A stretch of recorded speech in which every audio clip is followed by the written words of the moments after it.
नाजरीन, एक तरफ वजीर आजम नरेंद्र मोदी गुजरात के रहने वाले होकर बनारस से इलेक्शन लड़ते हैं और किसी को कोई एतराज नहीं होता, लेकिन जब अवैसी साहब बिहार से इलेक्शन लड़ने निकलते हैं तो कुछ लोग शोर मचाने लगते हैं। ये बाहर के हैं, यहां से क्यों लड़ रहे हैं? यही तो फर्क है गैर मुस्लिम और मुस्लिम ज़हनियत में। अस्सलाम वालेकुम वरहमतुल्लाहि वबरकातुहू। नाज़रीन किराम, आज हम एक बहुत अहम और दर्दनाक हकीकत पर बात करने जा रहे हैं। मुस्लिम और गैर मुस्लिम ज़हनियत में फर्क है। ये कोई नफरत या ताज्जुब की बात नहीं, बल्कि एक सच्चाई है जो हमें अपनी कमजोरी दिखा रही है। हिंदुस्तान के वजीर आजम नरेंद्र मोदी जी सुबह गुजरात के रहने वाले हैं, लेकिन आपको याद होगा कि मोदी जी ने उत्तर प्रदेश के शहर बनारस वाराणसी से इलेक्शन लड़ा, जीते और आज तक वहीं से मेंबर ऑफ पार्लियामेंट हैं। आप सोचिए, क्या किसी गैर मुस्लिम ने कहा कि मोदी जी गुजरात के हैं तो बनारस से क्यों इलेक्शन लड़ रहे हैं? नहीं, किसी ने नहीं कहा, सब ने मिलकर उनकी हिमायत की।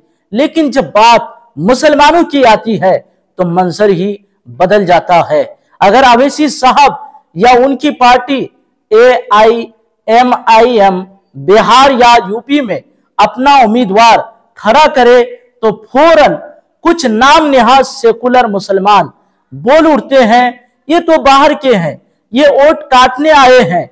यही है वो सोच का फर्क जो हमें हमेशा दूसरे के ताबे बनाए रखता है। गैर मुस्लिम अपने लीडर के पीछे मुत्तहिद होता है और मुसलमान अपने ही लीडर को बदनाम करने में आगे होता है। यह सिर्फ सियासत का मसला नहीं, ये सोच और ज़हनियत का मसला है।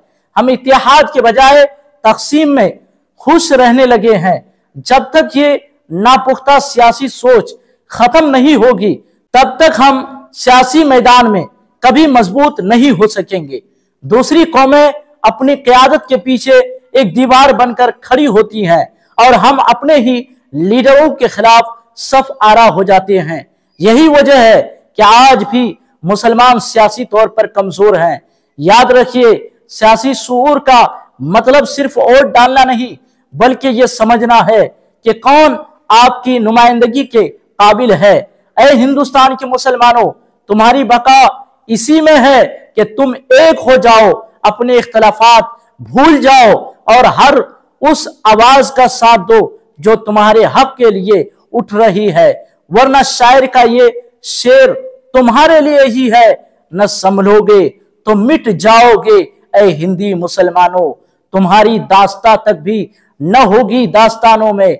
लिहाजा उठो, सोचो और बदल दो अपनी सोच, क्योंकि अगर आज तुमने अपनी राह दुरुस्त न की तो कल तुम्हारा कोई नाम लेने वाला भी नहीं होगा। अगर वीडियो पसंद आए तो लाइक, कमेंट, शेयर और सब्सक्राइब करना न भूलिए। अस्सलाम वालेकुम वरहमतुल्लाहि वबरकातुहू।